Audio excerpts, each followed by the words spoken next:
Oh, hi there. Olly Anderson here. You're listening to Creative Status. This is a podcast about using your creativity to improve your life. It shares some of the lessons I've learned from my own life as a creative and working with people as a performance coach for creative individuals that want to unblock themselves. This episode is a very long conversation with Olly Hermon-Taylor. It's long, but it's packed with value. We basically look at how we can reconfigure our belief systems so we can have a better relationship with our minds and our bodies so that we can align the head and the heart in order to reconnect to nature and stop distracting ourselves from our real lives. I don't want to say too much here in this intro because obviously there's a lot of content to come, but I hope you find this valuable. And if you do, please subscribe, leave a review if you want. And if you have any questions about anything you hear, get in touch with me or get in touch with the other Olly. And basically that's it. I hope you enjoy this podcast and thanks for listening. Oh, hi there, Olly. It's kind of weird talking to another Olly. I always feel like that doesn't really do my solipsism any favors. Thanks for joining me on Creative Status today. Would you like to introduce yourself before we get into this whole thing? Yes, of course, Olly. Thank you so much for having me on to your podcast. A little thing I only kind of realised this a couple of weeks ago, and I feel a little bit embarrassed, is that you spell your name O-L-I, and most other people spell Olly O-L-L-I-E, and I've always spelt it O-L-L-Y because basically I used to be a designer, and I used to like the way it looked with the Y. It was a cooler shape, but I only found out about a month ago that that's actually the female spelling of Olly. So make of that what you will. But yeah, in terms of introducing myself, I'm a kind of I've been a coach for about 20 years. I am co-founder of a creative communications agency, and I've kind of been involved in sort of holistic health and fitness, life coaching, and a few businesses and things over the years. So yeah, it's a pleasure to be here. Well, thank you once again. So with your life coaching, what's your main focus, would you say? Like what kind of problems are you helping people solve, or what kind of insights do you normally end up focusing on uncovering? Is there a theme?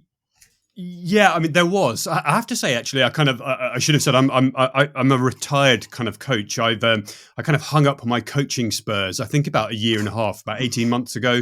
And Okay. I can sort of tell you more about the story that got me to that point, in a minute. But basically, I got really jaded, really skeptical and really cynical about the coaching industry. And I kind of feel it's taken some kind of gone in a bad direction in recent years, particularly the marketing side and the kind of, how people present themselves as coaches. But with the life coaching side, I kind of fell into it by accident. I was doing health and fitness. I was doing kind of holistic health and fitness, outdoor kind of movement, and also personal training and weight loss. And I just kind of found that basically people had a really common set of problems, whether it came to weight loss, improving their energy, getting stronger, etc. And it was quite easy to help people achieve those goals, but they didn't necessarily stick to it because it was mainly kind of, a mindset issue or how they manage their life or their belief systems and things like this. So I kind of got really fascinated in the more, maybe I should say mindset, mental kind of lifestyle side of things, and a little bit less in the health and fitness, kind of training and nutrition side of things. And I kind of started exploring, that side. And I guess the one theme, before I kind of hung up my spurs as a coach, the one theme I had was really helping people get clear on their definition of success, like have a personal definition of success, unpack what success means to you, and then just get very clear on, basically what you want in your life, what kind of life you want to build. So I used to try and help people kind of build their dream lifestyle, if that makes sense. Okay, that's awesome. Just as a little aside, I totally agree with what you said about marketing and coaching. I won't rant about it too much, but I think a lot of the time, coaching is sold now as just a kind of quick fix to all kinds of kind of ego-driven problems almost, and it cuts out the core issue, which I think is reality. So a lot of the time, it's not actually solving the problem; it's just selling solutions that are kind of too good to be true almost in a lot of cases. Do you think the internet has changed the way that people kind of think about self-help and success and all these kind of things that you just talked about? And does that feed into the coaching thing as well? Yeah, I think it really does. I mean, I think, there's that old saying, there's nothing new under the sun even, not some. So, if you start with that kind of in mind, there's so much information, and the internet obviously has made that possible, which is incredible. It's amazing that we have access to, I think, the same information that the president of the United States only and people like of that level would have had a few years back. Everyone has now from the kind of fingertips on their mobile phone. But I think there aren't very many new ideas. And so it feels overwhelming, and it feels like there's this massive onslaught, particularly in coaching, personal development, kind of success, these kind of categories, that are fairly dominant in the coaching industry. There aren't really any new ideas, and I got a bit sick and tired of people just kind of parroting the same stuff and repackaging the same stuff. But also, I think that like personal development doesn't work. I kind of it's a weird thing to say because it's a huge industry and we have these titans, like Tony Robbins and kind of Jay Shetty and all of these people, but they're missing so many kind of fundamental important parts. Hopefully, I think we're going to talk about some of them as we kind of dig into these topics. But I think they're missing the kind of foundational pieces that people need to build into their lives, like values, like just health and fitness, the basic, kind of foundational health and fitness principles, and a couple of things that we've mentioned. You mentioned reality, which I want to hear more about because that's kind of fascinating. And then maybe talk about reality hacking. The fact that there's this awesome thing called reality, but it's also kind of you can create your own reality as well, which would be fun to dig into in a minute. But I think the internet has kind of created an explosion of information, and we're saturated by it. And I deleted my social media accounts, all of them. In fact, when we first spoke, which is probably 4 weeks ago, I'd kind of deleted Facebook before. Yeah, I deleted Facebook before, and then I got to the point where I was so sick and tired with putting content on social media and seeing myself and hearing my voice, trying to parrot these kind of little sort of reels and these little mini kind of junk food, empty calorie little pills of my opinion to people. I just thought, I have to just get rid of this. Plus, it was also like my son is 12 and he's desperate to have TikTok. And this is a really big thing. I think about it a lot because he's the only, boy in his kind of like peer group, his social peer group, who doesn't have TikTok or any social media platforms. And I think that's a really, really good thing. But he feels really left out and thinks it's really unfair. And I got to the point where I was saying, look, you can't have it, and here's why, and here's some research behind it. But then I was using Instagram, and I was posting stuff on Instagram Reels and trying to get, likes and views and follows. And I just thought, this is terribly hypocritical. And so I absolutely deleted everything. Well, I think that's good. At least you're practicing what you preach, and I can totally relate. Like, I think, especially with Instagram, which I use, you can fall into that trap of just losing your creativity and just getting into this kind of mechanical process of just pumping out content and trying to, change the way that you would naturally do things, or that you would like to do things if you've been real with yourself, in order to try and trick the algorithm into showing it to people or whatever. And it just ends up externalizing everything that you do and taking you away from your core message.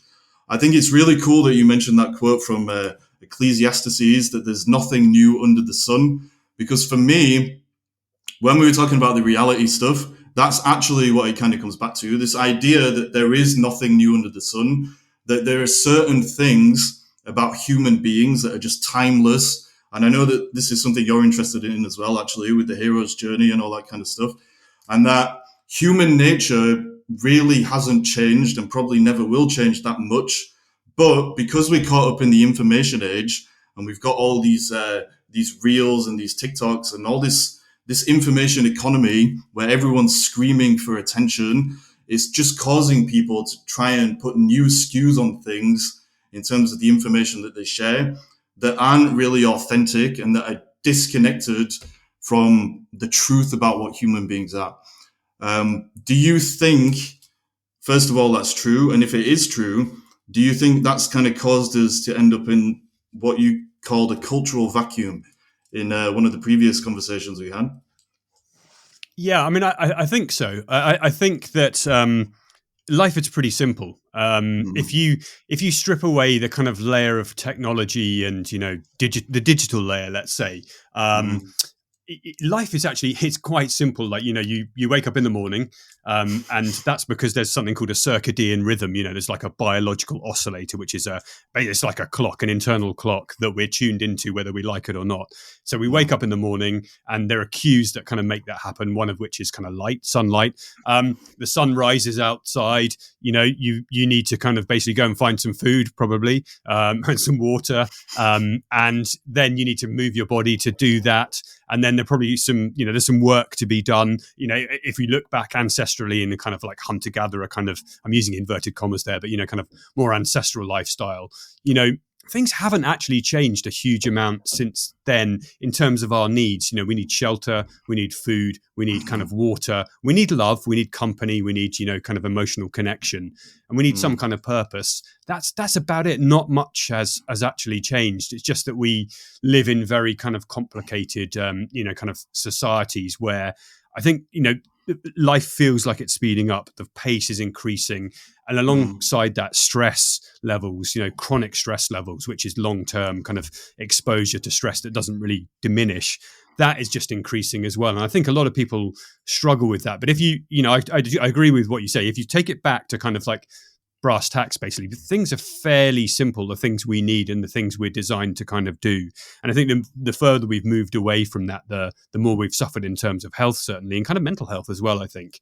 I think I think it's a lot simpler than we kind of make it. And I think that you can look at all areas as well, even if it's, I talk about health and fitness a lot because I've spent lots of my career in that kind of that game, that industry. But even if you look at kind of like business, starting businesses, what most businesses do, it's actually kind of maybe a lot more simple than we realize. And I think humans like to complicate. And I think there are two aspects to that. One is, in reference to our coaching conversation of a couple of minutes ago, is that there's an old maxim in the kind of health and fitness coaching industry: you complicate to profit. So basically, the more information we can share, the more complicated things seem, and the more we can sort of try and offer a magic pill or a solution, then the more money we can potentially make. But actually, most things are, if you strip them down to, I don't claim to be any kind of genius or really understand physics, but if you strip them down to more of a kind of first principles approach, actually, things are fairly simple. Yeah. Do you think there's something in us that wants to avoid the truth that comes with the simplicity of life itself? So we basically make things complicated as a way of avoiding things. Yeah, 100%. I mean, I think, you mentioned the hero's journey earlier, and it's absolutely fascinating. And I think, we kind of, we are characters. We are like heroes and kind of almost like characters in our own movie. I think that's what a lot of people kind of play out in their head. We're a character and we're in our own story. And I think for many, many different reasons, like all of the psychological biases that you can read about, I think it's hard for people to face reality. It's certainly hard for me to face reality. It's one of the things I've struggled with, I would say, most in my career, is because I'm a real, I'm like a hyper creative individual. And so I'm often, thinking about things, connecting dots, researching kind of like really diverse fields, thinking about designing things, starting new businesses, trying to come up with ideas. And then, I struggle, actually, I have to say, with the reality layer of the kind of day-to-day mundane. I'm that typical like entrepreneur starter mindset where I can create stuff and I can get stuff going. But 12 months later, I'm bored to tears and I'm like, I'm going to break it. I'm going to kind of like destroy everything from the inside through boredom. So, yeah, but I think a lot of people, they have a filter on reality, let's say, and there's a sort of, it's based on your belief systems and what you've learned and your kind of whole mindset. And it's really, really complicated, but really, really fascinating, I think, because, that kind of ideological framework that you've been learning, you've been constructing since you were, since you can kind of absorb information and you learn from your parents and your teachers and your peers and the kind of world around you. That's what kind of constructs your version of reality, and it can be so vastly different to everyone else's. The way you perceive things. So yeah, it's kind of fascinating. Yeah, I think this is where it comes back to the social media thing that you've mentioned. So ultimately, yeah, most people are running around kind of filtering reality through this kind of web of complexity. But the thing that kind of holds that web together for most people is their sense of identity or the image that they want to have of themselves. That's usually not necessarily the truth about who they are, but often a response to their emotional stuff. So shame, guilt, trauma, whatever they've got going on beneath the surface. And because they use this image as a filter for reality, it means that they're constantly seeking out new layers of complexity or new narratives that kind of add to the story that that identity feeds upon or rests upon.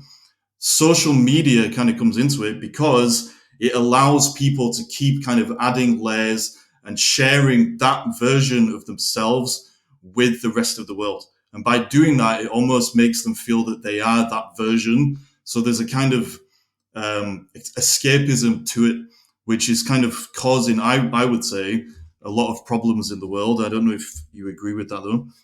Yeah, I do. I think escapism. 100% agree with. I think there's some sedation. Basically, we kind of. I don't think there's some grand conspiracy theory around None social of it. media. I think it's just like a genie that's got out of the bottle. But sedation. I think the more people are engaged in mindless bullshit, basically, scrolling on their Mm, phones, kind of looking at other people's success or apparent success, and just taking in other information. The whole while you're consuming, you're not creating, and it keeps us very distracted and it keeps us kind of sedated. And I'm not sure that there's a real kind of like an end game to that. I just think it's a good way to keep people heads down buying stuff.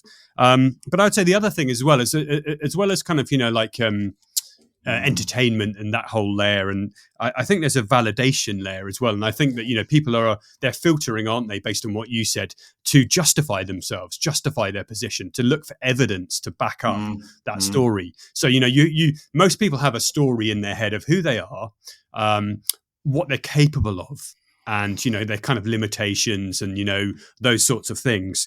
And I think that we look for evidence, we look for other people, we look for tribes, we look for articles, whatever it may be, that resonates with us, and also that kind of validates us, though, that kind of justifies our story, if that makes sense. And one thing I've been particularly fascinated in my life is the fact that you can change that story. That's really, really interesting, really fairly simple, not easy, but you can actually change your story. You can change your belief system depending on your mindset, whether it's open or closed, and even you can work on that.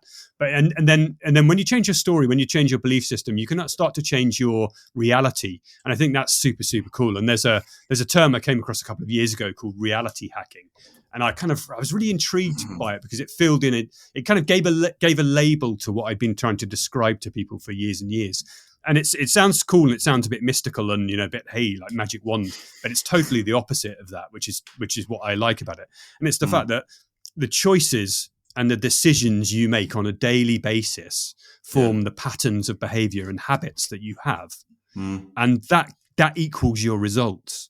And you can apply this to anything, relationships, food, weight loss, getting strong, getting rich, many, many different things, changing your life, doing something meaningful, finding purpose, etc. That if you change those choices, if you change those decisions and you form new habits and new patterns, you can create a new version of reality. And you can't do this overnight, but incrementally you can change anything within reason. And I think that's just it's really exciting. It's really cool. And it fills me with hope in what at the moment seems like a pretty shit time. If you read the news, if you watch the news. Yeah. So when I talk about reality, it's ultimately about tuning in to those kind of laws. So what you're talking about there, I would just call the law of cause and effect. So no matter who you are, reality works in terms of cause and effect, right? And so if you make certain choices, eventually those choices are going to have consequences or they're going to lead to certain effects. That happens whether you're aware of it or not. A lot of people, in my experience, especially people who, they might need some help in life to get better results, they're not aware of the fact that if they have an active mindset and they make choices about what they want to do with their life, then they can tune into this law of cause and effect and get involved in the process of closing the gap between being wherever they happen to be now and wherever it is that they want to be. So being real is about acknowledging that kind of stuff. The thing that I would say though is that reality doesn't change. You either work with it or you don't. And so when people talk about creating a reality, all they're doing actually, in my opinion, is they're choosing a direction to move in, and then they're taking the actions that they need to take to make that happen. Obviously, another law of reality is that you can't control everything. So you might not get the results that you originally set out to get. But ultimately, the only way to get any results in life whatsoever is to work in this kind of real way that you're talking about. And I think a lot of people online that are selling coaching and all these kind of things we've talked about, they don't necessarily sell products or services that are aligned with that very basic, very simple way of thinking. Because even though the law of cause and effect is very simple, actually you have to still do a lot of work in order to get the results. And I think that's the thing that a lot of people have an aversion to, is taking the actual actions, because then they have to face themselves and grow through their, current version of their identity and all that kind of thing. Yeah, I 100% agree with that. I mean, I think at the end of the day, and this comes into, the corporate world as well. This comes into, big companies who spend a lot of money on this stuff. But, when they're going through transformation, which is change, like a lot of big businesses are at the moment, change is hard. It's scary. People don't like it.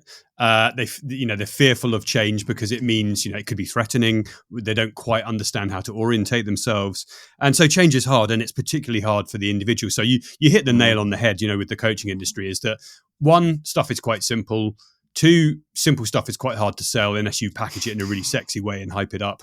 And three, most people don't really want to do it because it is hard, and you need an actual coach. Like, if we go back a few years, there were real coaches, and now everyone's a coach. You get coached to kind of help you tie your shoelaces, a coach to help you get out of bed, coach to help. There's literally a coaching category that's being created for anything, and I think it's a bit stupid. But that's just me. But I think I agree with everything you've said, apart from one thing, which is about the reality thing and reality being a fixed state. And I think we're probably coming from the same place, but with different kind of like ways of expressing it. But I always go back to the really cool quote by Einstein, which is, reality is merely an illusion, albeit a very persistent one. And I absolutely love that because there are certain kind of universal laws. Let's say there's kind of gravity, there's the actual law, the economy and things like that. We can't really change those things unless we're on the genius level, like, Elon Musk and Jeff Bezos and people. But, perception is the key. I think it's like everyone has this really sort of different perception. And so what I mean when I kind of talk about changing reality is that you can kind of change your own personal version of, channel of the reality that exists, if that makes sense. Yeah. The way that I look at that is there's a difference between reality and interpretation. So for me, reality is it's the Einstein thing you just said. So it's persistent in the sense that it's whole. Reality is it's one big relationship, having a relationship with itself. And it's almost paradoxical because even though reality doesn't necessarily change in the grand scheme of things, if you want to get metaphysical and step outside of time and space and causality and all those things, at the level of the human being, we have to embrace that reality is whole in itself, but that as we move through it and we learn and grow by, acquiring new insight and changing our perceptions in the way that you just said, as we go through that process, we have to accept that there is a flux to things, that things do change, that the only constant is change in life, but that our ideas about ourselves are the things that stop us from changing the perceptions, etc., that will allow us to go more deeply into reality. I don't know if that makes sense. The short version is the distinction between interpretation and reality. So when people reconfigure their belief systems and so on and so forth, in my view, all that they do, they remove the barriers that they have because of their perception and interpretation, that is stopping them from aligning with what's whole inside themselves.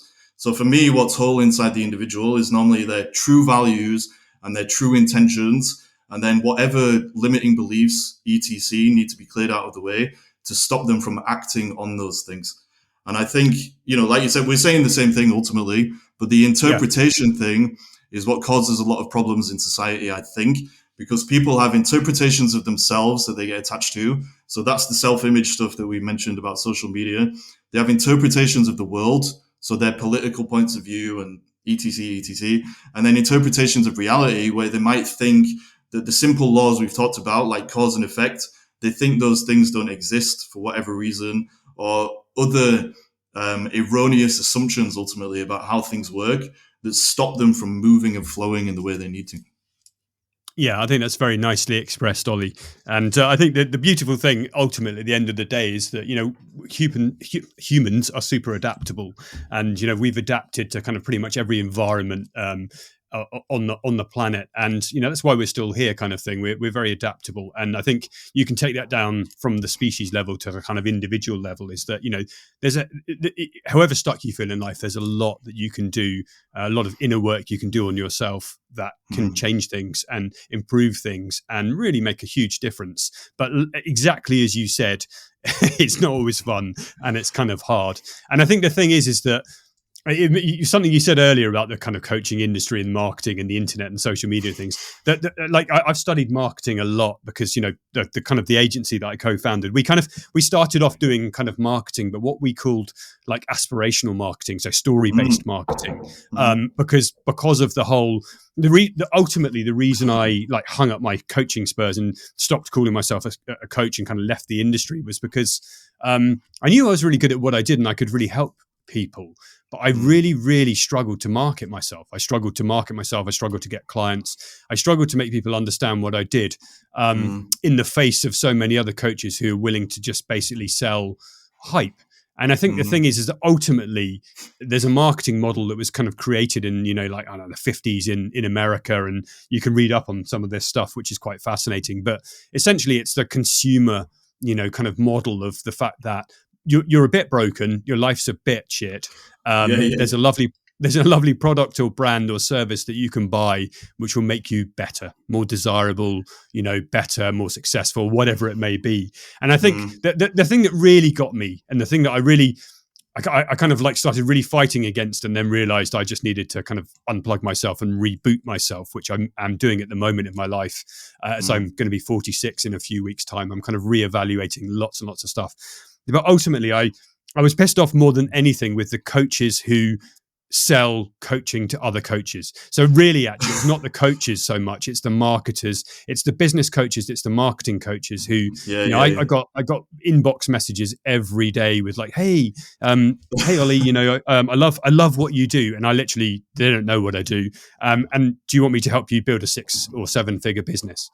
And, I got really sort of cynical and really tired of this because they're doing a lot of damage to an industry that I do care about. And I think is really, really important. I think a lot of coaches, they're the spear tip, of change, like coming up against real people, helping people change their lives. And I firmly believe that like happier, healthier people who are more kind of in tune with their bodies, more aware of what they want, have clarity on what they want and their definition of success. Those people are the future, and those are the kind of bridge between the problems we have now and a kind of better future. And so I've seen so many coaches have their fingers burnt. So I'm going on a rant here. I'll stop in a second. It's all right. I can totally relate to this 7-figure thing. Every time I open my computer, it's the same thing. There's just a bunch of people sending these DMs and stuff like that. So I started having fun with them. I started calling them out and saying, listen, like I've already built a 7-figure business. I did it in my early 20s. And, I've built a couple of other 6-figure businesses and I've got mid 6-figure business now. And I hate throwing around these numbers and these terms because it makes you sound like a right kind of, I don't really like that. I don't really agree with that. But I started having a bit of fun saying, look, I've kind of done this. And it was pounds sterling, not dollars. And so basically, have you ever built a business outside teaching other people how to make money by coaching? Because if you haven't, then I'd just get out of my inbox. And a lot of them were kind of like, they didn't really know how to come back to that. And I don't know, it's a bit silly, it's a bit juvenile, but it just kind of, it's the first step in pushing back a little bit and trying to, I think we need to kind of reclaim the coaching industry. We need to raise standards. We need to have a little bit of kind of more authenticity, and we need to not regulate, but we need to kind of, the good coaches need to band together and kind of, block out the kind of the manipulative ones. Yeah, ultimately there needs to be a culling of all the bullshit. I've thought of this myself. Like, the word coach is kind of a dirty word these days. And it's because these kind of people that you're talking about, there's, they coach the coaches. It's ultimately a kind of pyramid scheme, isn't it? It's just, they haven't actually made money from coaching. They've made money from selling the courses and selling the dream. And it's all the same kind of consumer-based marketing that you're talking about. They figured 100%. out, they figured out the pain point that a lot of wannabe coaches have, or new coaches have. The pain point being that they can't have any clients, and it's just a simple way of selling something in an attempt to alleviate frustrations. It's the evil kind of marketing, and it's not giving people something real to run towards. It's not helping them to achieve their goals, really, and it's dishonest, because ultimately those people that are saying, "Oh, I'll help you make a 7-figure coaching business," actually they don't have a 7-figure coaching business. They've got a 7-figure pyramid scheme, or whatever you want to call it, which is based on this kind of, consumerist dream that a lot of people have when they set out. I think the one final really quick thing. I think the worst thing I think in sort of, serious terms, is the fact that, you get a lot of coaches who, they fall into kind of two rough buckets. You get the people who want to make money and want to kind of work for themselves and are a bit more like interested in the business side. And then you get people who are literally born coaches who just want to help people. They also have to make a living and feed themselves, which is a kind of almost a secondary thing. And I think the problem is, especially in the personal training kind of fitness side of things, the reality is a lot of people follow their dream and then they are broke and they are struggling to actually pay their bills and make a living. And I was like this, about I don't know, 12 years ago or something like that. I was like in my attic with 4 kids, crying my eyes out, going, "Oh my God, I don't know how to pay my bills and make a living." And the problem is that you're very vulnerable. And when you're in that sort of scarcity and a bit desperate, and someone comes along and says, "Hey, I'll get you, effortless, like fill your inbox with clients effortlessly and help you build a 6-figure business." You're like, "Oh my God, okay, okay." And I think I've seen too many people, have to hang up their kind of dreams and go and get a job because of that kind of, let's say, exploitation. Yeah, it's difficult because at the same time, no matter what creative business you're in, so, whether it's coaching, which I think is a creative business, or, you're a freelancer for design or whatever it is, the mistake that a lot of people make is that they forget that running a business isn't just about having the skills that you enjoy doing. So, like, I really love coaching, but a big part of my journey has been learning to market my services properly and understanding how business works and all that kind of stuff. And so I think part of it as well is that people think that they don't have to do that kind of stuff with their business, so they can outsource it to somebody else or something like that. But actually, business ultimately is just sales and marketing, isn't it? Like, it doesn't matter what business you're in. If you can't do the sales and the marketing part, then you're going to be screwed. So it's just knowing that when you set out, so that you don't fall into the trap of, kind of letting the dream drive you crazy, and then you sign up for these kind of 7-figure business guru coaching bullshit packages. Yeah, you've got to go into it with your eyes open, and at the end of the day, that keyword is business, and you've got to think about the business side of things. I think there are many ways to approach kind of business.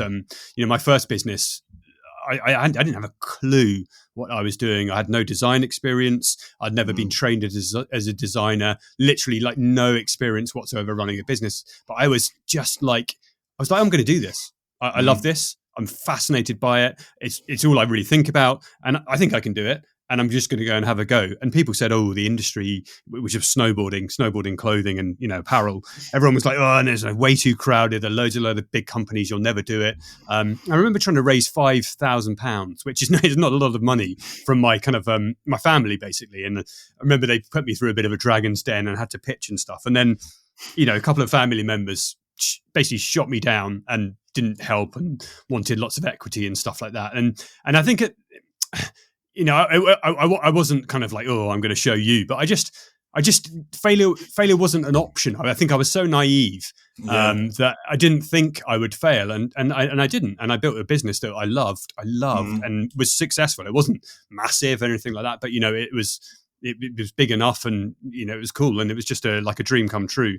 And I think that I didn't know anything about business. I didn't know anything about design. So I think business is a really interesting kind of kind of conversation topic as well, and there are lots of different approaches. And I did a really cool podcast with a guy called Dodge Woodall, who he's like you should have a look him up. But he's been an entrepreneur for his whole life, but he runs the festival called, I think it's the rugby and the music one. It's the, I can't remember what it's called now, which is really embarrassing. It's in the West Country every year. It's really successful. It's a huge festival.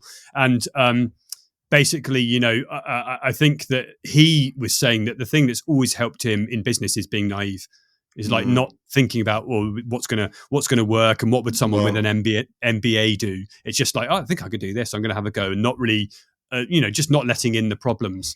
And this morning I read in like one of Peter Diamandis's books, which I think it's Bold, a book like that, talking about Jeff Bezos and something Jeff Bezos said in one of his letters to kind of investors, and he was talking about the mindset of being a mercenary or a missionary. And it's really interesting because like he says he evaluates businesses that they could potentially buy by the founders, and whether the founders are a missionary, which is someone who's passionate and kind of almost evangelical about a thing, or whether they're in a mercenary, which is like they're in a market to flip it and make money. And I think that's really interesting and true, and you can get both sides work.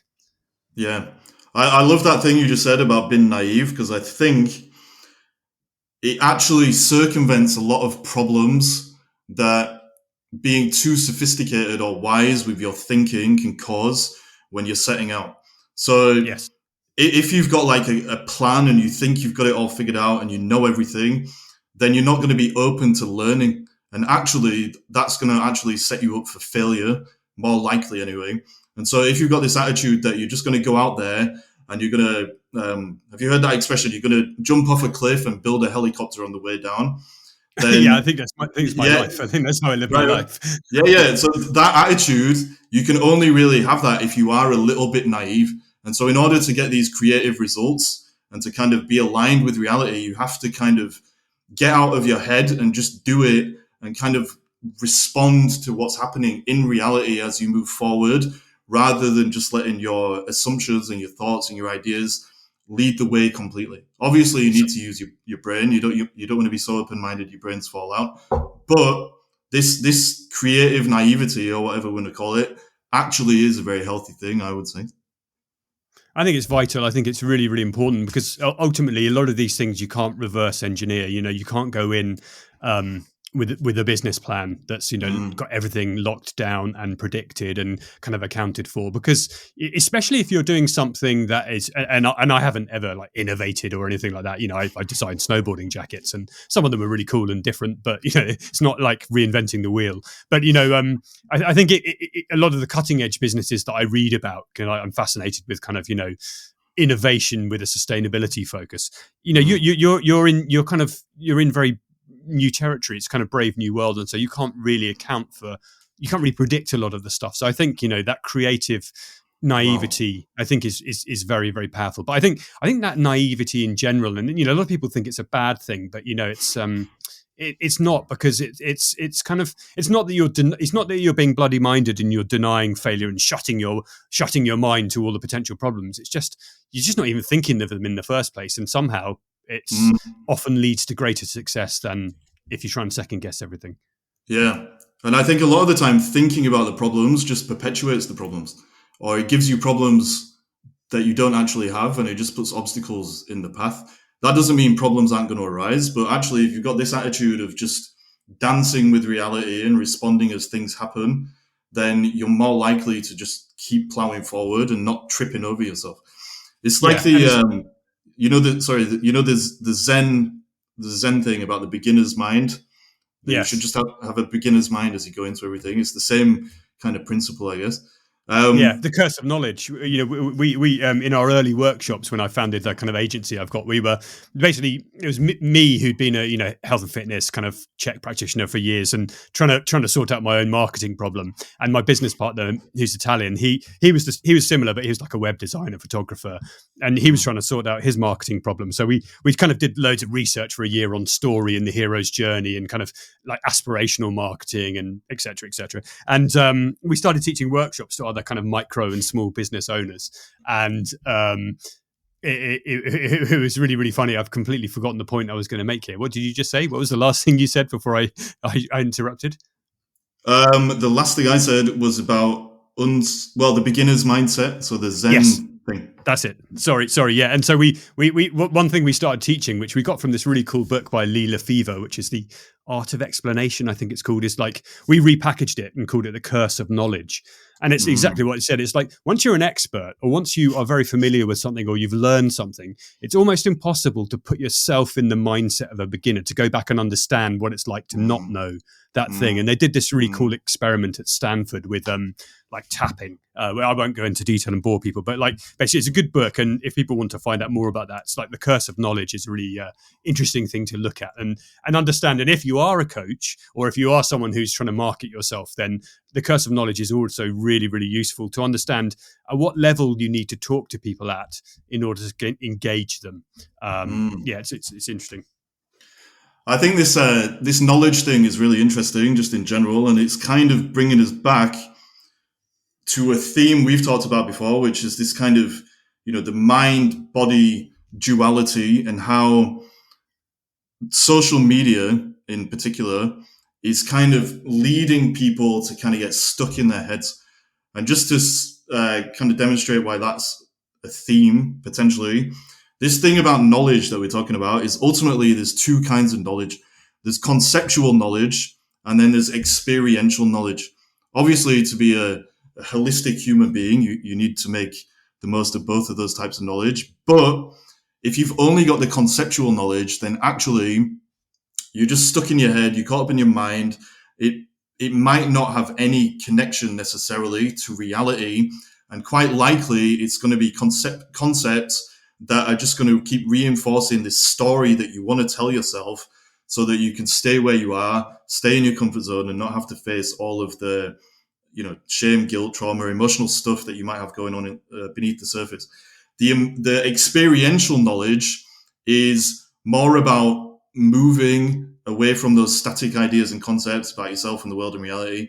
It's about being in your body and all that kind of stuff. And so a lot of this stuff we've been saying about coaching and marketing and the way that things are sold online, it's offering people a set or a system of conceptual knowledge that is tapping into whatever beliefs they currently have. And probably you can make some kind of an argument that social media in general is just ultimately, not as a big conspiracy or anything, but it's become this thing where people are just using it to keep reinforcing the concepts they already have, and not to kind of evolve beyond those concepts, and to not actually move forward towards their aspirations and so on in the way that you're talking about. And so potentially, maybe I'm throwing a big curveball out here, there's something about, you know, the mind-body thing in relation to this knowledge stuff that we're talking about. Yeah. I mean, I think 100%. I think, you know, it's that reinforcement thing again that we mentioned earlier. You know, the social media side is that you're validating, you're reinforcing, you're kind of, it's like the echo chamber, phenomenon that's been researched on social media, is that you have certain beliefs and views, and, you know, so the algorithms serve you people and content and ideas that actually reinforce those and don't challenge them. And I think that's a terribly dangerous thing for humans who, you know, need to be exposed to different ideas, cultures, make mistakes. Like we said, with that naivety in the business side of things, you know, when you make key mistakes as a naive business owner, like ordering a box of t-shirts from California and not factoring in duty and VAT,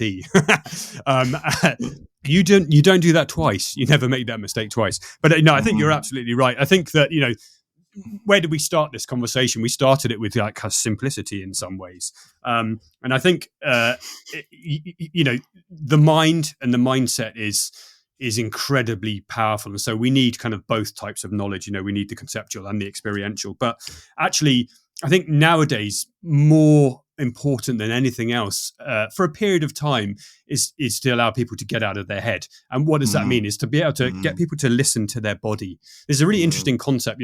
Paul Chek talked about it. And if you don't know, guys, don't know who Paul Chek is, he's a holistic health kind of guru guy who lives in California. He's got some interesting ideas, but he's very well respected in the holistic health and fitness kind of field. And I trained under his system, years ago.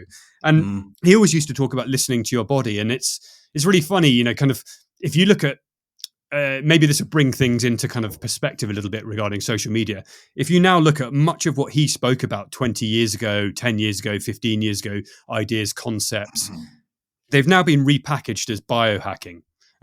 Why? Because it's really cool, it's sexy, and you can sell a lot more products with biohacking because you can kind of, you can give people quick fixes and pills and little hacks that they can do.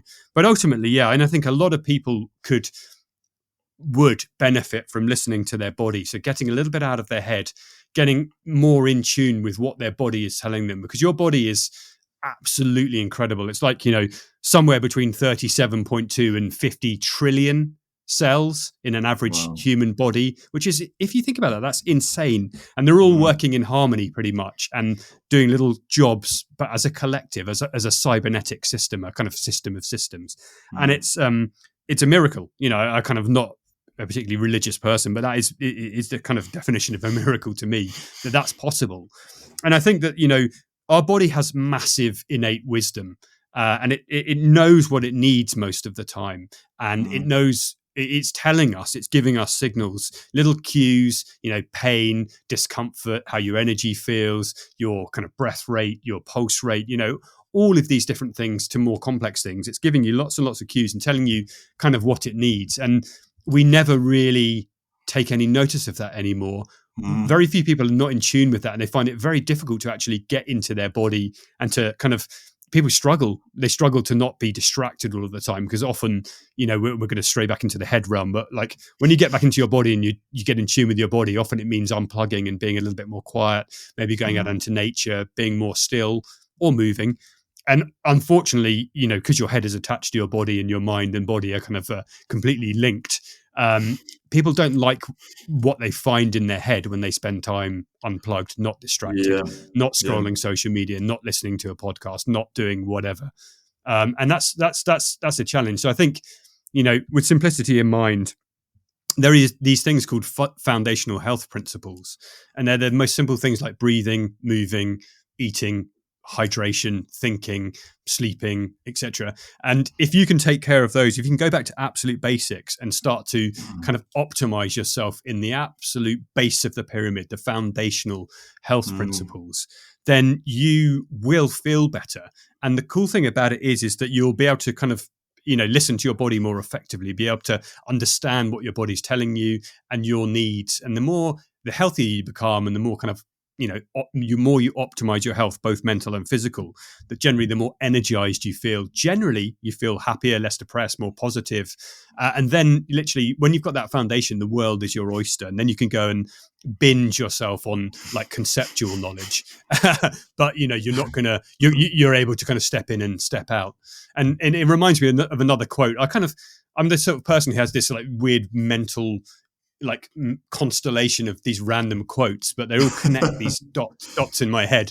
And there's another one I can't remember. It's like I think the tribe, I think they're called the Blackfoot Indians, and I think they're one of the First Nations tribes in like Canada, maybe. I can't, apologize for not knowing exactly, the right attribution. But there was this really cool quote I came across, which is, you have to live with the strength of two men or two people or two women who do two people. And they were talking about the fact that they had this cultural, ancestral wisdom and knowledge and, connection to the earth, but they also had to navigate a modern society and kind of, butting up against, the civilized world and kind of, all of those sorts of things. And I think it's really, I love that quote because it reminds me that actually we have to keep one foot in the ancestral world of health and lifestyle, because, it takes something like I don't know, 100,000 years for the human genome to change 0.01% or something crazy like that. So we are basically, and we are, you know, we're kind of cavemen, cave people, but with fancy watches and cars and things like that. But we also have to understand that we need to be, we have the reality of a digital, information-based, technologically kind of, you know, accelerating society. So we need both. We need to marry up both. And I guess one, I'm holding up my left hand here to represent the foot that's in the ancestral world. That's listening to your body. That's the biological oscillators, circadian rhythm, you know, times when you eat, times when you sleep, rhythms of nature, cold, hot, movement, you know, et cetera, et cetera. And then my right hand, which I'm holding up, is the other foot, which you've got to, you know, like it's the fact that we live in houses and, you know, we have jobs and we drive cars and we kind of, you know, binge on digital kind of content. I love everything you just said. I think the way I look at it is very similar. So there's things that are necessary about us as human beings, and that's all the stuff we said. You know, there's nothing new under the sun. You know, we're going to wake up, we're going to do this, we're going to do that. Some things about human nature will never change because of the way our biology is ultimately. So it's just necessary. And then there's the other realm, which is this realm of the world that we have created, which is mainly symbolic. And it's symbolic because it's the product of our conceptual knowledge. And that's where all this complexity comes in, because in a way, conceptual knowledge is a lot easier to kind of deal with than the experiential stuff, especially if we've become detached from ourselves, because our identity is more of the world than of reality.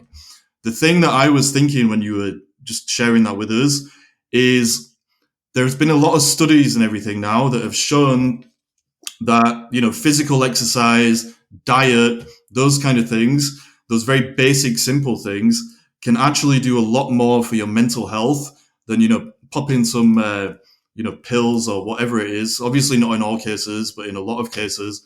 So why do you think, as a culture, just to throw this out there, we have become so negligent of the physical stuff? A lot of the time, people, you know, they'll go for the pills, or they'll go for the short-term solution or whatever it is, rather than, you know, just get up off the couch and, you know, go for a run or do some push-ups or whatever it is, and to actually energize themselves in a way that's more sustainable because it's more real, but that actually will have probably better benefits than some of these conceptual bullshit things that people are kind of putting out there as solutions. I'm scribbling down three things because I wanted to cover three things in my answer, because like you triggered a lot of kind of chain of thoughts there. But yeah, I mean, I think that's really interesting. It's a really interesting question. I mean, I think three things came to mind. The first one is it's exactly the same reason why, you know, we're hardwired to want sugar and fat.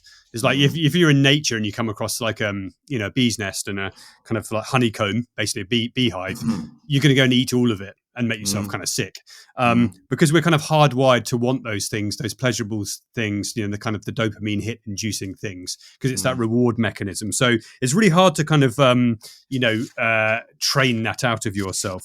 So that's kind of one thing that connects to the fact that you're exactly right. You know, there is so much research out there about the positive benefits of literally exercising, and eating food, certain types of food, and breathing oxygen, which most of us have access to, and sleeping. And, you know, like these are the most powerful things you can invest your time in, which is why I mentioned biohacking earlier, which links to this point. It's hard to sell these things. I can look outside my window now and I could go outside and I could do push-ups, I could do burpees, I could do a very broad range of body weight movements that I can train my whole body, and I could do it out on the grass, and the sun is actually shining at the moment because the weather's amazing and there's fresh air, there are a few trees around, you know, that is free.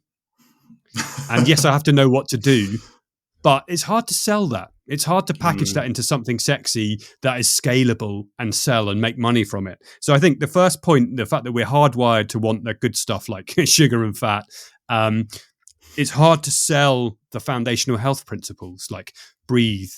I mean, unless you're Wim Hof, he's done a very good job of it. But it's kind of hard to sell these things. And the third thing is something that, again, Paul Chek, I'm going to mention, talks about the pain teacher. And this is fascinating. And I think this works on the micro level, and it also works on the macro level. And what do I mean by that? I mean, it works on the level of the individual, and it's very, very obvious and prevalent. And it works on the level of like planetary, or like our whole species at the moment, in the fact that we are really shit at doing the things we should do until it's almost too late. And so basically, to use back pain as an example, as a Czech practitioner, we kind of, you specialize in spinal pathologies, disc injuries, that kind of juicy advanced stuff that people can't help you with, but we can. And you can tell people, you can go and you give someone a postural assessment and you assess their posture and you do some tests on their deep core function and things like that.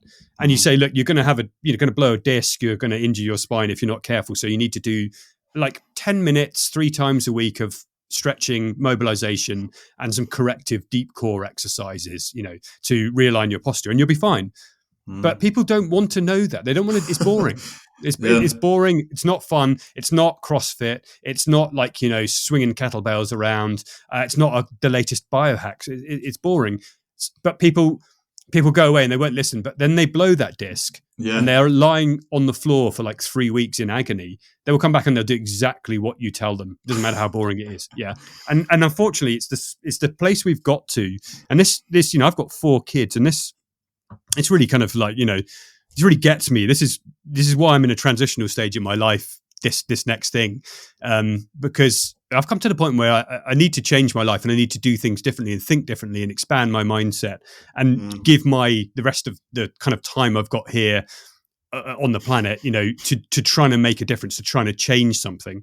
And, that's the fact that, like, as a society, we're exactly the same as the person with back pain. We don't really care. We're not going to do anything until we blow the disc. And my worry is that we're going to do that to the planet. We're going to, I think governments and large businesses are fully committed to sinking the ship. So like basically extracting every drop of kind of oil and gas and making as much profit from it as possible, and then going, and then worrying about it afterwards. But I don't think at the moment, I don't see that trajectory changing. And I think that a lot of us think, oh gosh, I must do this and I mustn't do that, and maybe I should get an electric car, and maybe I should go vegan, and et cetera, et cetera. Some of us do, but not many of us do. And it's like we were aware of this stuff. Someone's told us, but we don't want to do those core exercises until we blow the disc, and then we do what you tell us. And I don't know if that makes any sense, but I think it makes a lot of sense. I think it's something to do with what we've already said about this kind of romanticization of complexity. So we can say something simple to somebody like, they think they have a problem. You give a simple diagnosis, which is that your disc is weak, or you weigh too much, or whatever it is, and that ultimately should be the end of the line. So you've figured out what the problem is, the fundamental problem, not just the symptom, and then you start doing something about it. But the problem is, if you just accept this simplicity, then you have to kind of disregard whatever bullshit complex story you're telling yourself about, why you're such a special individual and why life is so complicated and all these different things. And that actually just seems to be something that's hardwired into us these days, or maybe it's conditioned into us, this love of complexity, and it's just causing all of these problems. And I think you're right.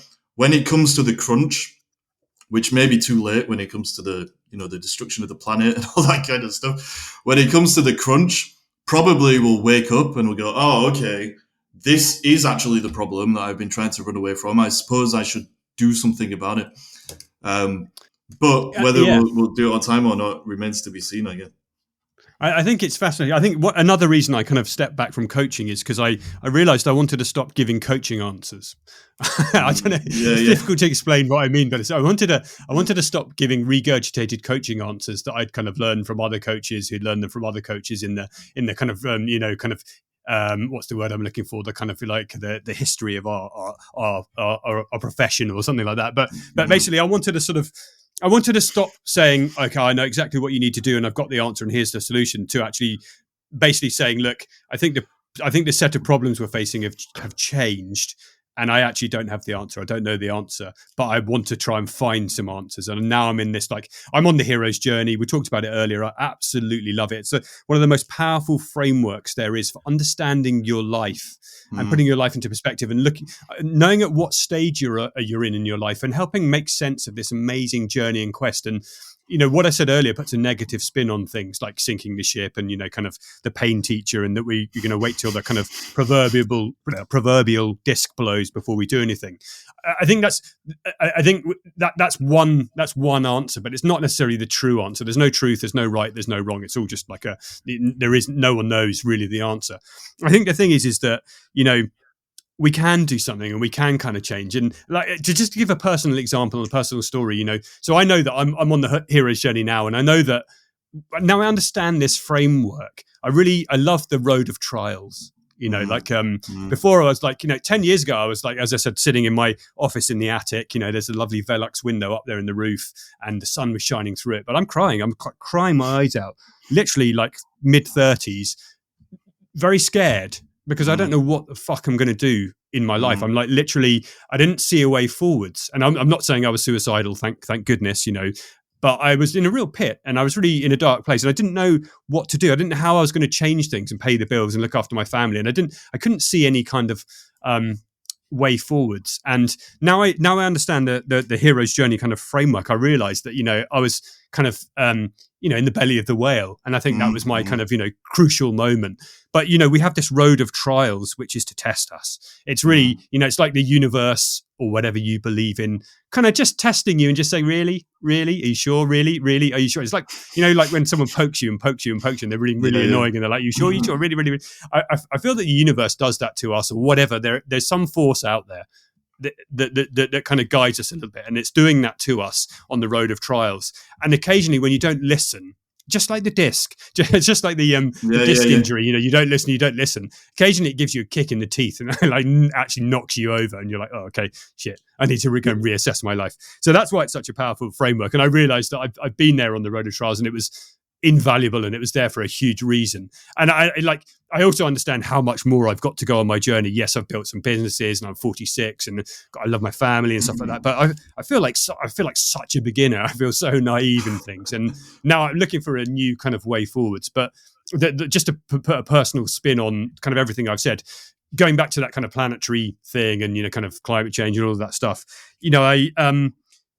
I run a business, and I've got 2 business partners, and I love them, and we've got some wonderful clients and big businesses, and they're great people to work with and stuff. But a lot of them are based in Italy, and so quite regularly, like last week, I was on a plane. I flew to Italy and I flew back, and then next weekend I've got to go back again for an event we're doing, and then in December I've got to go back for an event we're doing. And I haven't travelled much this year because I've consciously been trying to stop it, but I know I'm hypocritical. I know I'm really like in this weird space of like, actually, I have these set of values that I really believe in and are really important to me. And I think that we need to take seriously now because we're going to blow the planetary disc, and it's going to, my kids are going to suffer and their kids are going to suffer. But I'm still going on these business trips and stuff like that. So I am trying to find a solution at the moment. I'm trying to find answers, and I'm trying to find a better way forwards at the moment, because most people are dealing with that kind of reality. But I feel it's no longer acceptable to say, oh, I've just got to do it because, that's what you have to do in life, and I've got to earn a living, and I've got to, blah, blah, blah, business as usual. I think that's no longer acceptable. But we don't have the right answers yet. We don't have the right systems. We don't have the right myths. We have what Jonah Sachs, who has written this awesome book called The Story Wars. We have a myth gap.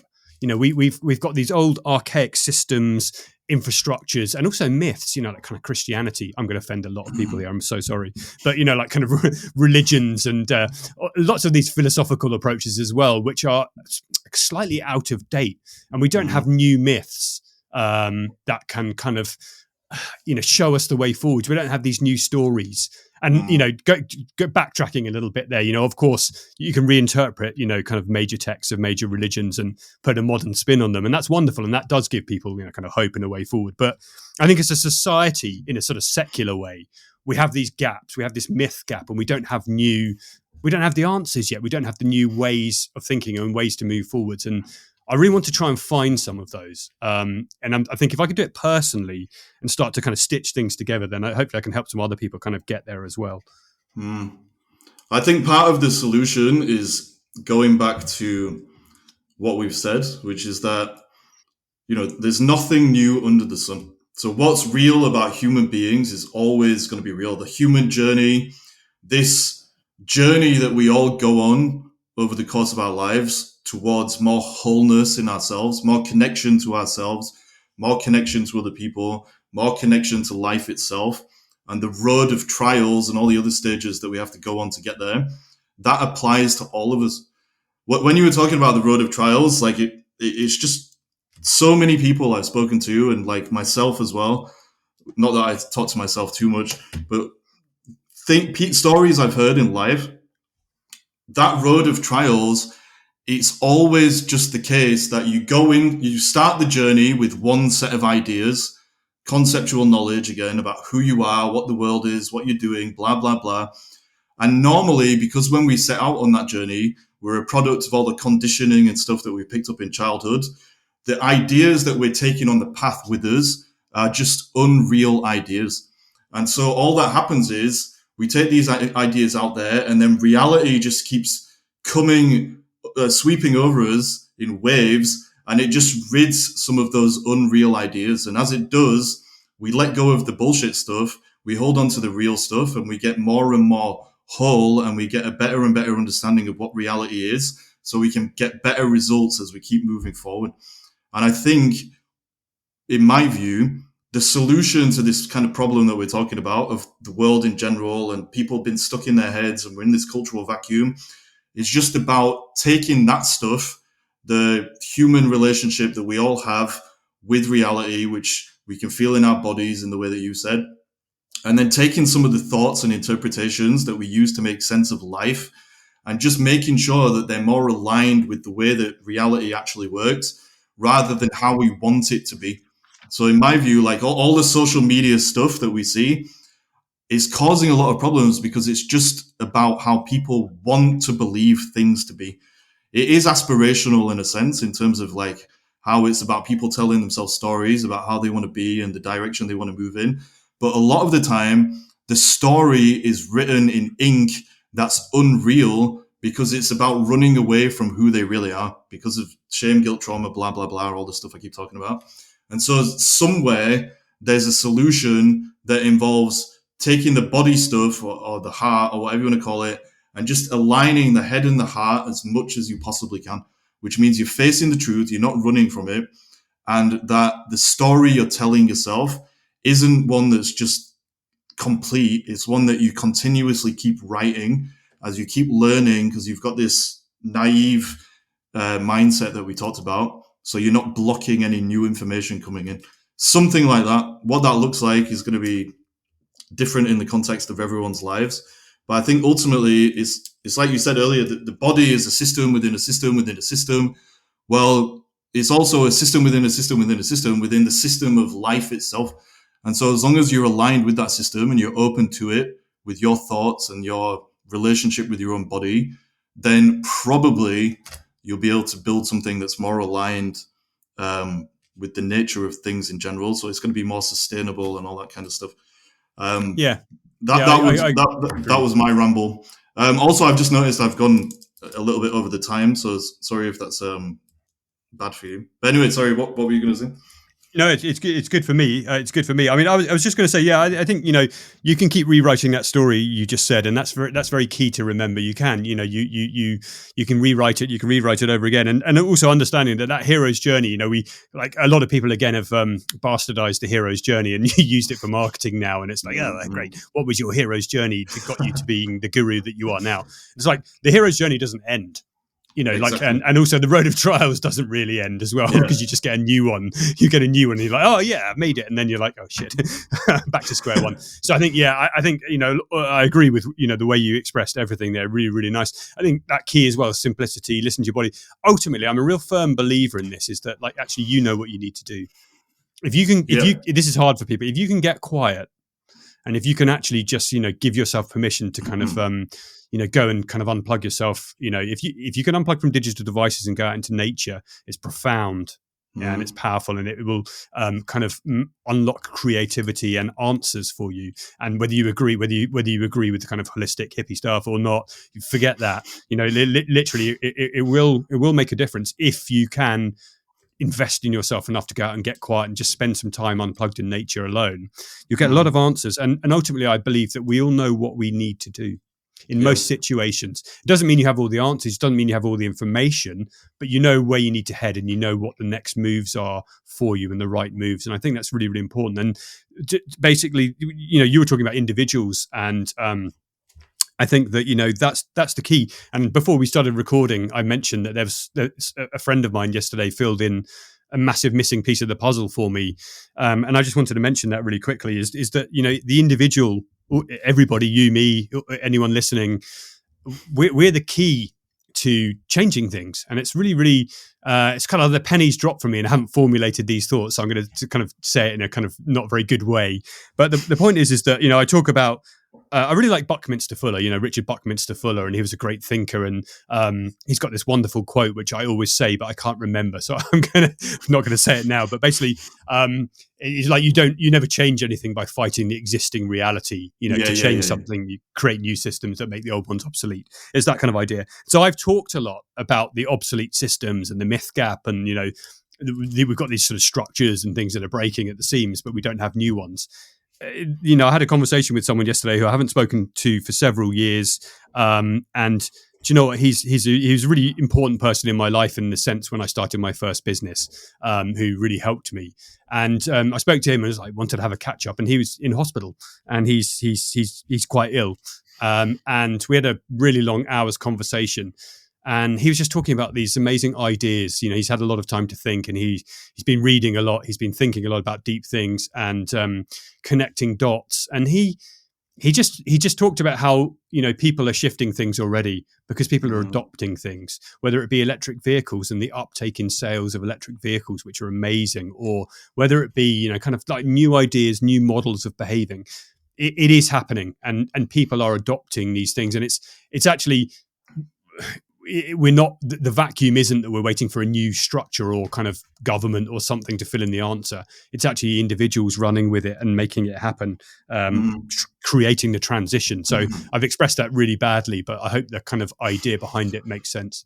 Yeah, it makes perfect sense. But basically, the system is us. We are the system. It's an extension of the way that we think and the way that we perceive. So if our interpretations of life, because of our relationship with ourselves, is aligned with wholeness, because we're as connected to ourselves as we possibly can be in the moment, then by extension, the way that we think about the world is going to be a reflection of that. And the choices that we make in the world will also be a reflection of that. And the values that we live by will be embodied in the world. And so ultimately, the reason that the world's kind of screwed up is because people are not living according to their own values a lot of the time. They're not being authentic. They're not being as human as they need to be. And so the world we've created is currently not human shaped. It's kind of distorted and skewed because it's corporation shaped. Yeah, exactly. Yeah. It's about the results instead of the relationships and the results, something like that. Yeah. And I think values are key. Values are so interesting, and kind of. I reminded myself of the definition of values earlier. Which is they're principles or standards of behavior, one's judgment of what's important in life. And I think I'm endlessly fascinated by the fact that businesses, because I deal with fairly big businesses, that they spend tons on like core values, corporate values, mission, vision, etc. But individuals, unless you work with a life coach like yourself, most individuals never work on values, define values, understand what their core values are. And I think it's really, really interesting because, unless you have values, then you don't know how to make decisions about life. You don't know where to head in life. And unless you have a personal definition of success and what success actually means to you, then it's really hard to know what kind of life you're trying to build and what you should be doing. And so you end up kind of, invariably taking on someone else's definition of success via social media, and then trying to buy a Lamborghini, or I don't know, like do whatever that other people are doing that you feel is ticking that box of success. So I think, values, and there are so many different types of value. but ultimately, yeah, what's important to you, what matters to you, and what's bigger than you as well. That kind of, the higher call sort of values. I think spending time thinking about those is really is a very useful kind of way to kind of make measurable improvement in your life. I think so. And measurable improvements in the world, because the values you put in are the values you get out. As long as you translate the values into behaviors. I think it's really interesting as well that a lot of the things we've said about how reality works. So, for example, a simple example, the law of cause and effect, things like that apply to us all. They have, those principles come with certain values that allow you to tune into them. So, for example, if you value just being active, for example, then you're going to be able to, go out there and use this law of cause and effect to get where you need to be. If you value curiosity as a human being, well, you're going to constantly be asking questions. You're going to be open-minded.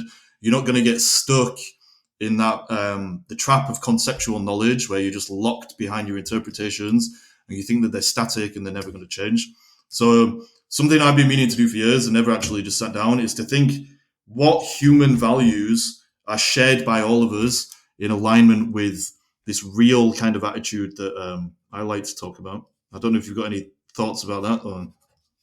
I mean, I know a few that I'd like to be universal human values. One thing this just made me think of like another kind of, like the law of unequal distribution. And the fact that like kind of it's hard, isn't it? Because that's a little bit wired into us as well, in the fact that, kind of things are not always going to be equal. There's often going to be a winner, because it's like kind of basically it's how primates work, and it's a little bit kind of built into the system, if that makes sense, that there's usually someone who's going to get more resources than someone else, and kind of more mating opportunities and all of these different things. And so I'm always a bit kind of cautious to talk about universal stuff in the light of that kind of reality, the fact that we are struggling with that still. I think, we've got part of our brain that wants us to kind of, live on a different level and transcend these things. But we've got the other part, maybe a bigger part, which is a bit more like, I want more stuff. But yeah. I think justice would have to be a universal kind of human value that I think we all need to agree on, or would hope we'd all agree on, kind of like making things just, and, kind of defending people and cultures and societies and animals, whatever it may be, ecosystems that can't defend themselves. I think that's something that we don't really have, and we need a little bit more of. Creativity, obviously, being able to kind of apply creativity, but not everyone. I think everyone is creative, but I don't think everyone thinks they're creative and knows how to access their kind of creativity, because we have a certain type of schooling system and a certain type of working system that kind of basically trains it out of you a little bit. But it makes me think of Bushido in some ways, or like kind of, like the classical kind of, the Greek values that I can't say it, the eudaimonia or whatever, the kind of virtue, like virtuous life kind of side of things. I feel that we need a bit of a code, we need a bit of a sort of agreement where we have some values that we try and uphold. And I guess this is happening, if you look at the UN SDGs, like the United Nations Sustainable Development Goals, on a societal level, they've established 17 kind of goals, values, criteria that want everyone to sort of sign up to, basically. And that's just like kind of equality, fairness, giving people a chance. So yeah, I think that, I don't know, but I could come up with a list, and I think you could come up with a list, and hopefully there'd be overlap on some of the really, really important ones. Yeah. Like I read a really interesting quote yesterday, and it just said, I can't remember verbatim what it said, but it was basically saying freedom and equality are sworn enemies. And it just made me think like quite deeply, because for me, obviously I want everyone to be equal, but I also want to be free. And I don't know which one of those is more human. I know that's just opening a whole can of worms, probably putting it out there. I think we need freedom to be able to do a lot of the things that we're talking about, i.e. moving forward, growing, moving towards our aspirations and all that kind of stuff. But at the same time, we don't want our freedom to be so unrestrained that we end up screwing over other people, basically. So I suppose Yeah, it's about that interdependence. It's a theme that always comes up in these conversations. We're not yeah, just independent entities. When we're living in our heads, in the way that we've been talking about, in this conceptual way, we think we're independent. But actually, in truth, in reality, we're interdependent. And so what I do affects you and everybody else. It's, the whole butterfly effect thing. Everything is connected in reality. And so these universal values will have to embrace that to some extent, which a lot of people probably won't like initially. But we need freedom, but we also need to not be so free that we harm ourselves or others. So something like that. I know that's kind of yeah. irrelevant to what we're talking Yeah, about. no, it's very relevant. I was going to say the first thing that came to mind is it depends how you define freedom. And there are some people who define it at the extreme end of like I'll do what the hell I like when I Yeah, like, yeah. and it's up to me, and and I think that's probably not an option, because if we all did that, then we're going to have some severe problems. And I don't think it's something that we should aspire to either. But it doesn't mean that we're not free. But I think there's sort of freedom of expression, freedom to live your life within like the donut, Kate Rayworth, kind of donut economics. I don't know if you've read the book. I haven't read all of it, I have to admit, but No, I have no. I've read summaries and I've got the book and I've read bits. But it's like having, everyone can be free and have a nice lifestyle and stuff like that within basically planetary boundaries. So, Yeah. I think, and I think this applies to business and it applies to individuals as well. I mean, a lot of people are going to absolutely hate this, but and I've got nothing against wealth and making money. I think it's really important, and I think it's great. And I've run a business, but I think just because you could buy a helicopter or a private jet, or really, really kind of a lot of things that potentially damage the planet, I don't think you should.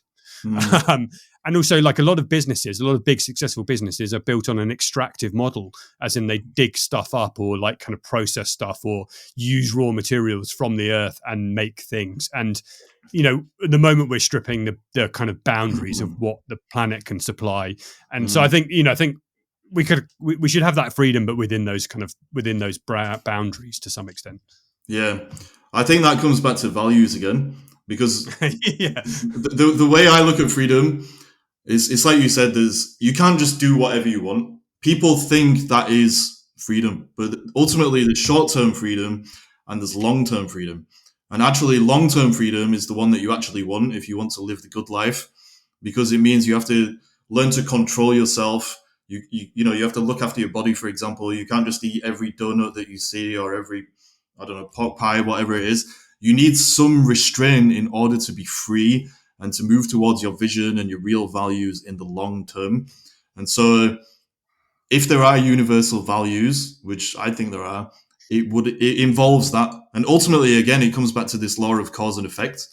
If you are so free that you make bad choices right now, well, the effect of that cause, those bad choices, is that you're just going to screw your life up and you're going to end up being miserable. And so freedom actually is just, again, about embracing reality, but not in this kind of independent way that people seem to think it often does involve. It's more about just acknowledging, okay, where am I now? Where am I trying to get? Who do I want to become? And what choices do I need to make in alignment with what values in order to get there? Yes, it reminds me of Jocko Willink. Discipline equals freedom. Yeah, exactly. Yeah. Yeah, It's quite. I think that's true, and I think it's a very interesting, like, huge conversation. But yeah, I mean, I think obviously, freedom at any cost is not really freedom, because you probably go crazy trying to enjoy all of that unfettered freedom. Whereas actually, if you have some parameters on it, then it kind of it's probably a lot better for you. So I'm trying to restrain myself now. Otherwise, I'm just going to keep talking, it seems. Is there anything that we've kind of learned in this podcast, or are there any kind of final words that you might want to put out there to sum up this whole kind of conversation? Like, what's the main thing that's come out of this for you, would you say? I think the main thing that's come out of it, is kind of that two things. I'm going to say two things. One is that I'm still formulating my ideas, and so I can speak on certain areas as if I have authority because I've got experience in them. But I'm still I'm sort of challenging all of my own assumptions at the moment. And so when I have conversations like this, I really, really learn. I learn a ton from other people's sort of perspectives. So the first thing is that I'm really grateful and appreciative of your perspective, the way you've been talking about reality, the way you've been talking about values, and all of the kind of the gaps you've filled in what I've said and the ways you've expressed things better than me. So I'm looking forward to listening to it back. The second thing is I think that it's just reminded me of the fact that how much potential there is, how positive things can be. And the starting point, I think, however you want to whatever you want to call it, however you want to approach it, blah, blah, blah. The starting point is that if you can kind of simplify things, if you can start to uncover some of your own values and your own kind of like purpose, if you like, and your own definition of success. And then if you can actually get back in tune with those foundational health principles and listening to your body and, kind of tapping into perhaps some of that ancestral wisdom that we've got built into us, then it can be incredibly powerful. It can really help you change yourself. And then if you change individuals, you can change families. And if you change families, you can change communities and etc. I think the fact that if you can use some of the tools and some of the mindsets and approaches that we've discussed and that other people also sort of talk about, then, we can have this little ripple effect. And I think that I find that really exciting. Wow.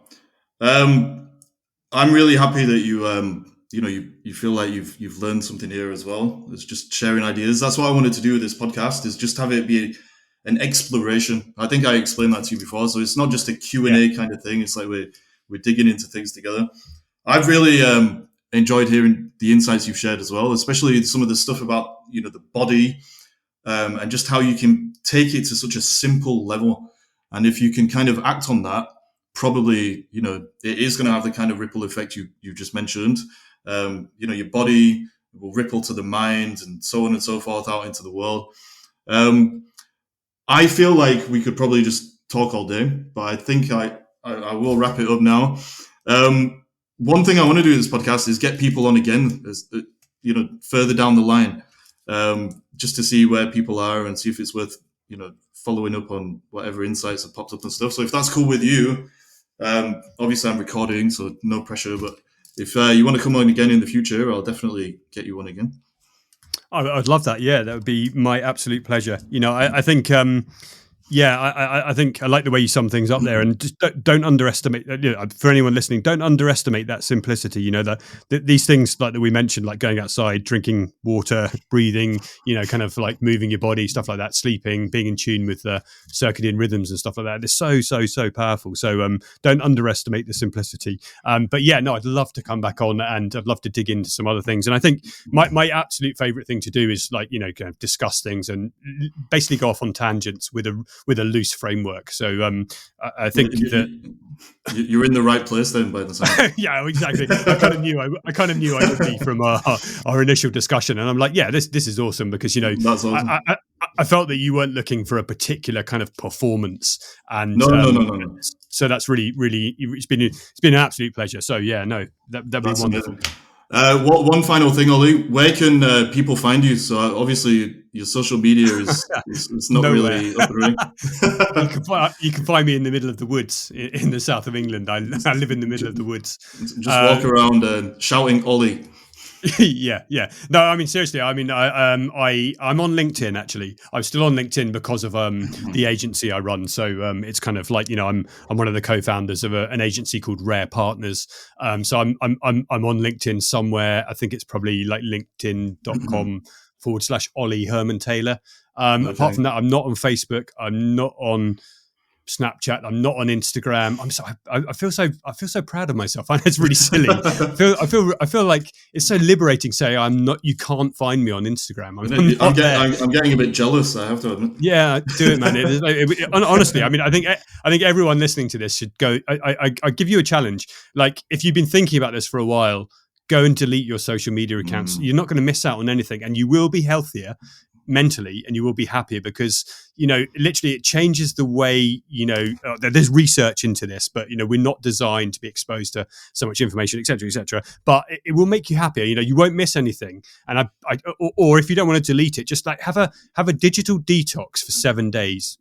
Or if you can't do 7 days, do 48 hours, like Friday evening to, kind of Sunday evening. But have a digital detox, because you will feel amazing. And if you unplug and then you reconnect, I had this brand called Lean Green Human Being, which is the one I set up after my my clothing company, and I still love it. I'm going to revamp it, I think, because it was just basically all ancestral outdoor fitness, running around in the woods, throwing rocks and stuff, and it was really cool. But I had this big thing which was basically unplug and reconnect, and so it's like unplug from digital distractions and reconnect to nature. And there's an awesome book on this, called Deep Work by Cal Newport. Yeah, I read it actually. Yeah. It's very good. I'm sure you've read it. It's such a good book, but our attention is absolutely shallow, and it's so fractured nowadays.